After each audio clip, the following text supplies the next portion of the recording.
Hi, ഗ്രീൻസിൻ്റെ ഒരു പുതിയ വീഡിയോയിലേക്ക് എല്ലാവർക്കും സ്വാഗതം. ഞാനൊരു 2 ആഴ്ചയായിട്ട് വീഡിയോ ഒന്നും ഇടുന്നില്ലായിരുന്നു. അതിൻ്റെ കാരണം എന്നാന്ന് വെച്ച് കഴിഞ്ഞാൽ നല്ല ഒന്നാം തരം പനിയായിരുന്നു. ഒരു പനി തുടങ്ങിയിട്ട് ഒരാഴ്ച മേളിൽ പോയി. അത് കഴിഞ്ഞിട്ട് അടുത്ത എൻ്റെ ക്യാമറാമാന് പനി പിടിച്ചു. അതുകൊണ്ടാണ് വീഡിയോ ഒന്നും എടുക്കാൻ പറ്റാതിരുന്നത്. അതുകൊണ്ട് ഇപ്പോൾ ഒക്കെ കുറച്ചൊക്കെ ഒന്ന് എഴുന്നേറ്റ് നടക്കാറൊക്കെ ഉള്ള ഇതൊക്കെ ആയിട്ടുണ്ട്. അതുകൊണ്ട് നമുക്ക് വീഡിയോയിലേക്ക് പോകാം.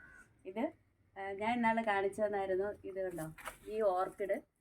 ഞാൻ വേറെ ഒരു പഴയ നമ്മുടെ നാടൻ ഓർക്കിഡിനെ കുറിച്ച് ഒരു വീഡിയോ ചെയ്തപ്പോഴത്തേക്ക് ഇത് കണ്ടില്ലായിരുന്നു. ഞാൻ പറഞ്ഞില്ലേ, എന്നും പൂവുണ്ടാകുന്ന ഒരു ഓർക്കിഡ് ആണ്. നമ്മുടെ റംബൂട്ടാനയിലാണ് ഇത് നിർത്തിയേക്കുന്നത്. ഈ റംബൂട്ടാൻ കായ്ച്ചു കഴിഞ്ഞാൽ ഇതിൻ്റെ ചുവട്ടെ മുഴുവനും ഇതിങ്ങനെ പഴുത്ത് പഴുത്ത് വീഴുമല്ലോ. ആ സമയത്ത് ഇതിൻ്റെ ഇടയ്ക്കും എല്ലാം ഇങ്ങനെ വീണ് കിടക്കും കേട്ടോ.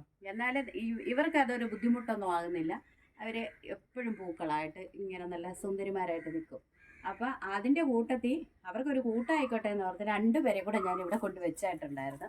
ഒന്ന് വേണ്ട ഇതാണ് ഞാൻ പറഞ്ഞില്ലേ, ഇത് മഞ്ഞപ്പൂവാണ്. ഇത് ഉണ്ടായി കഴിയുമ്പോൾ ഞാൻ കാണിച്ചു തരാമെന്ന്.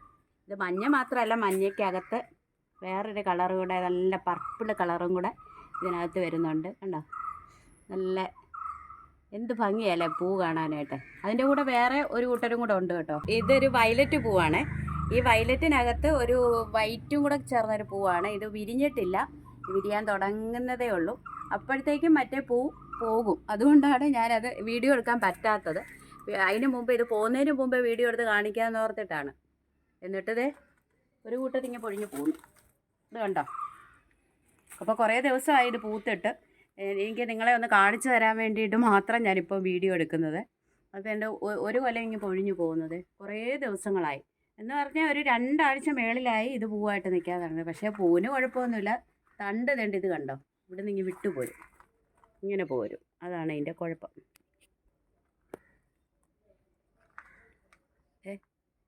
ഇവിടെ നിന്ന് വിട്ടുപോരുവാണ് ചെയ്യുന്നത്. പക്ഷേ പൂവിന് ഇപ്പോഴും ഒരു കുഴപ്പമില്ല കേട്ടോ.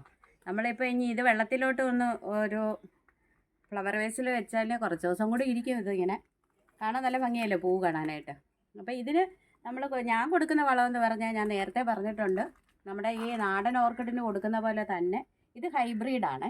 ഇത് ഹൈബ്രിഡ് വെറൈറ്റിയാണ്. ഇത് രണ്ടും വേറൊരെണ്ണം കൂടി ഉണ്ട്. അത് പക്ഷേ പൂത്തിട്ടൊന്നുമില്ല, നേരത്തെ ഒന്ന് പൂവായതാണ്. അതിന് ഞാൻ തേങ്ങാവെള്ളം നമ്മൾ സ്പ്രേ ചെയ്ത് കൊടുക്കും.